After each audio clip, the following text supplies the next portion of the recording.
శరణ్య సమీర ఇంటికి వెళ్ళేసరికి సమీర అనన్యకు ఫోన్లో నేను ఇప్పుడే పబ్కి వస్తున్నాను, మీరు కూడా పబ్కి వచ్చేయండి అని చెప్పి అంటూ ఉంటుంది. ఇక దాంతో ఎలాగైనా సరే పబ్కి వెళ్ళిన సమీరను దర్శన్కి రెడ్ హ్యాండెడ్గా పట్టించాలనుకొని శరణ్య దర్శన్కి ఫోన్ చేసి, ఏమండి ఆ సమీరకు క్యాన్సర్ లేదంటే మీరు నమ్మలేరు కదా, ఇప్పుడు మీరు పబ్కి బయలుదేరండి, సమీర నిజ స్వరూపాన్ని బయట పెడతానని శరణ్య అనడంతో దర్శన్ శరణ్య ఇద్దరూ కలిసి పబ్కి వస్తారు. ఇక అనన్య కాంచన ఇద్దరు శారీలో పబ్కి వచ్చేసరికి అక్కడున్న అతను మోడర్న్ డ్రెస్ కోడ్ అని చెప్పి వాళ్ళను ఎల్లో చేయడు. దాంతో అనన్య కాంచన ఇద్దరు వెస్ట్రన్ వేర్లో లోపలికి వస్తారు. ఆ తర్వాత అనన్య కాంచనతో మనం ఒక 2 షాట్స్ వేస్తే హ్యాపీగా డ్యాన్స్ చేయొచ్చు అని చెప్పి వెళ్ళి మందు తాగుతూ డ్రగ్స్ తీసుకుంటూ కాంచన చేత కూడా తాగిస్తూ హ్యాపీగా డ్యాన్స్ చేస్తూ ఉంటుంది. మరోపక్క సమీర ప్రకాష్ ఇద్దరు కూడా డ్యాన్స్ చేస్తూ ఉంటే అప్పుడే దర్శన్ శరణ్య ఇద్దరు కూడా అక్కడికి వస్తారు. సమీర దర్శన్కి అడ్డంగా దొరికిపోవడంతో ఎంతగానో టెన్షన్ పడుతూ ఉంటుంది. ఇక దర్శన్ ఉగ్ర రూపంతో ప్రకాష్ చెంప పగలు కొడతాడు. బావగారు ఒకసారి నేను చెప్పేది వినండి బావగారు అని చెప్పి అంటూ ఉంటే కాల్ మీ దర్శన్ అంటూ దర్శన్ ప్రకాష్ చెంప పగలు కొడతాడు.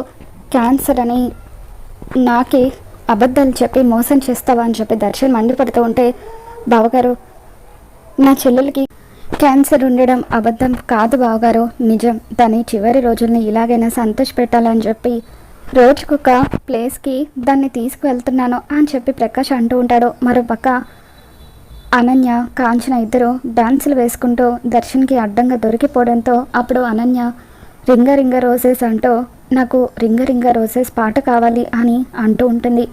దర్శన్ వాళ్ళిద్దరిని కోపంగా చూస్తూ ఉంటే అప్పుడు కాంచన కవర్ చేయడానికి ట్రై చేస్తూ ఉంటే అనన్య పిచ్చిదానిలాగా యాక్టింగ్ మొదలు పెట్టేసి చిన్నపిల్లలాగా బిహేవ్ చేస్తూ ఉంటుంది.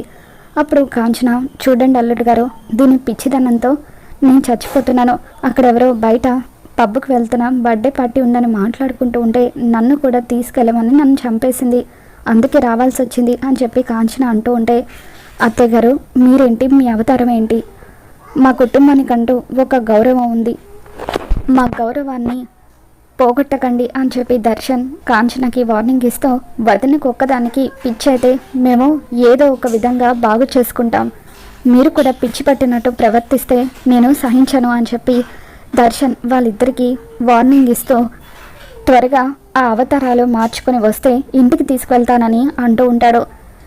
శరణ్య దర్శన్తో, ఏమండి సమీర మళ్ళీ మిమ్మల్ని మోసం చేస్తుంది, తను చెప్పేది అబద్ధం అని అంటూ ఉంటే అప్పుడు దర్శన్ శరణ్యని ఆపుతూ, సారీ సమీర, నిన్ను అపార్థం చేసుకున్నాను అని చెప్పి అంటూ ఉంటాడు. ఇక అలా సమీర ప్రకాష్ అనన్య వీళ్ళందరూ కూడా మళ్ళీ యాక్టింగ్ మొదలు పెట్టేసి దర్శన్ దగ్గర ఎటువంటి తప్పు చేయనట్టుగా యాక్టింగ్ చేస్తూ ఉంటారు. మరి రాబోతున్న ఎపిసోడ్లో ఏం జరగబోతుందో మళ్ళీ మన ఛానల్లో తెలుసుకుందాం. ఈ వీడియో మీకు నచ్చినట్లయితే తప్పకుండా లైక్ చేయండి.